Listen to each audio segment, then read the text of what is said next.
Salam bagi kita semua.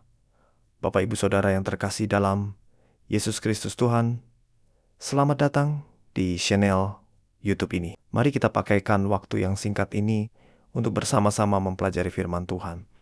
Untuk persiapan khotbah minggu ini tanggal 28 Juni tahun 2026. Minggu ini adalah minggu peningkatan ekonomi jemaat, yang merupakan salah satu minggu pelayanan khusus yang bertujuan mengingatkan warga jemaat bahwa kehidupan ekonomi juga merupakan bagian dari tanggung jawab iman Kristen. Maka, mari kita pelajari seperti apa firman Tuhan pada minggu ini, tema yang disediakan gereja kita untuk kita erdahin erbintuas nahi sura-sura, atau di dalam bahasa Indonesia, bekerja keras untuk mencapai apa yang kita harapkan. Dengan 3 teks, Alkitab menjadi dasar perenungan ini, yaitu yang pertama pada Invokatio Amsal 14 ayat 23, lalu pada pembacaan Alkitab yang pertama dalam kitab Efesus 6 ayat 5-8, lalu nats khotbah di Amsal 13 ayat 4-11. Bapak Ibu Saudara yang terkasih dalam Kristus Tuhan, di tengah situasi ekonomi yang tidak menentu, banyak jemaat menghadapi tantangan dalam pekerjaan, usaha, maupun kebutuhan keluarga. Firman Tuhan menunjukkan bahwa pertumbuhan rohani tidak terpisah dari tanggung jawab dalam bekerja dan mengelola berkat. Tuhan bukan hanya peduli terhadap kehidupan ibadah kita, tetapi juga terhadap cara kita bekerja, melayani, dan mengelola sumber daya yang dipercayakannya. Pertama, kerja keras menghasilkan keuntungan. Amsal 14 ayat 23, dalam tiap jerih payah ada keuntungan, tetapi kata-kata belaka mendatangkan kekurangan saja.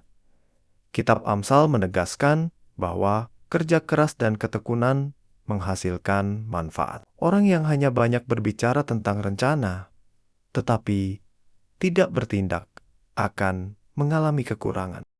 Bagi jemaat masa kini, ayat ini mengajarkan bahwa kemajuan ekonomi membutuhkan usaha yang nyata. Kemalasan dan menunda pekerjaan dapat menghambat berkat kita. Perlu tahu bahwa Tuhan menghargai jerih payah yang dilakukan dengan jujur. Peningkatan ekonomi jemaat tidak hanya terjadi melalui doa, tetapi juga melalui etos kerja yang baik, keterampilan yang dikembangkan, dan kesediaan untuk bekerja dengan sungguh-sungguh. Yang kedua, bekerja sebagai pelayanan kepada Tuhan. Efesus 6 ayat 5-8. Rasul Paulus menasihati para hamba agar bekerja dengan tulus seperti melayani Kristus. Prinsip ini berlaku juga bagi pekerja, pegawai, pengusaha, petani, pedagang, maupun pelayan gereja. Ada 3 sikap yang diajarkan. Bekerja dengan hormat dan tanggung jawab. Tidak bekerja hanya ketika diawasi, melakukan pekerjaan sebagai pelayanan kepada Tuhan. Ketika jemaat bekerja dengan integritas, disiplin, dan kejujuran, mereka menjadi saksi Kristus di tempat kerja. Kualitas kerja yang baik seringkali membuka kesempatan, kepercayaan, dan berkat ekonomi. Peningkatan ekonomi jemaat dimulai ketika pekerjaan tidak lagi dipandang sekadar mencari uang, melainkan sebagai panggilan dari Tuhan. Ketiga, kekayaan yang bertumbuh sedikit demi sedikit. Amsal 13 ayat 4-11, ayat-ayat ini menunjukkan 2 kontras. Orang rajin dipuaskan, sedangkan orang malas tetap kekurangan. Harta yang diperoleh dengan cepat dapat berkurang, tetapi yang dikumpulkan sedikit demi sedikit akan bertambah. Firman Tuhan mengajarkan bahwa berkat ekonomi yang sehat dibangun melalui kerajinan, kesabaran, kejujuran, pengelolaan keuangan yang bijaksana. Dalam kehidupan jemaat, hal ini dapat diwujudkan dengan menabung dan mengelola keuangan keluarga, menghindari cara-cara yang tidak jujur untuk memperoleh keuntungan, mengembangkan keterampilan dan usaha secara bertahap, menggunakan berkat untuk menolong sesama, Lalu apa kaitan bagi peningkatan ekonomi jemaat? Ketiga, bagian firman ini memberikan prinsip yang saling melengkapi. Amsal 14 ayat 23 mengajarkan pentingnya kerja keras. Efesus 6 ayat 5-8 mengajarkan motivasi yang benar dalam bekerja. Amsal 13 ayat 4-11 mengajarkan pengelolaan hasil kerja dengan bijaksana. Jika jemaat rajin bekerja dengan integritas, mengelola berkat dengan baik, maka keluarga-keluarga akan semakin kuat secara ekonomi, sehingga gereja juga dapat bertumbuh dalam pelayanan dan kepedulian sosial. Tuhan tidak menjanjikan kekayaan yang instan, tetapi Ia memberkati orang yang setia dalam pekerjaannya. Iman dan kerja bukanlah dua hal yang terpisah. Orang percaya dipanggil untuk bekerja dengan rajin, melayani dengan tulus, dan mengelola berkat dengan bijaksana. Ketika jemaat hidup menurut prinsip-prinsip firman Tuhan ini, peningkatan ekonomi bukan hanya menjadi berkat pribadi, tetapi juga menjadi kesaksian bagi keluarga, gereja, dan masyarakat. Sekilas ilustrasi untuk renungan ini, di sebuah desa ada dua orang petani yang menerima sebidang tanah dengan ukuran yang sama. Petani pertama setiap pagi pergi ke ladangnya. Ia mencangkul, menanam, membersihkan rumput, dan menyiram tanamannya. Hasilnya tidak langsung terlihat, namun hari demi hari, sedikit demi sedikit, tanamannya tumbuh dan akhirnya menghasilkan panen yang melimpah.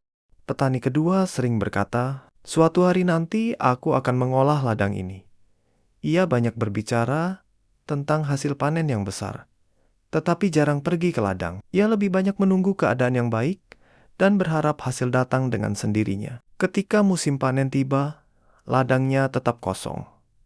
Lalu seorang tua di desa berkata, "Tuhan memberikan tanah yang sama, tetapi hasilnya berbeda karena kesetiaan dalam mengerjakannya."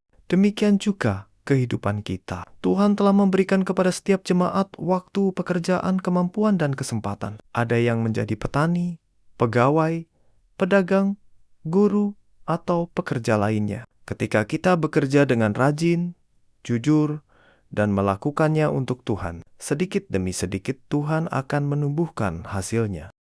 Seperti kata Amsal 14 ayat 23, dalam tiap jerih payah ada keuntungan. Dan seperti Amsal 13 ayat 11, siapa mengumpulkan sedikit demi sedikit menjadi kaya. Karena itu, peningkatan ekonomi jemaat bukanlah hasil keberuntungan semata, melainkan buah dari kerja keras, kesetiaan, dan penyertaan Tuhan. Pertanyaan refleksi, apakah saya sudah bekerja dengan sungguh-sungguh sebagai bentuk pelayanan kepada Tuhan?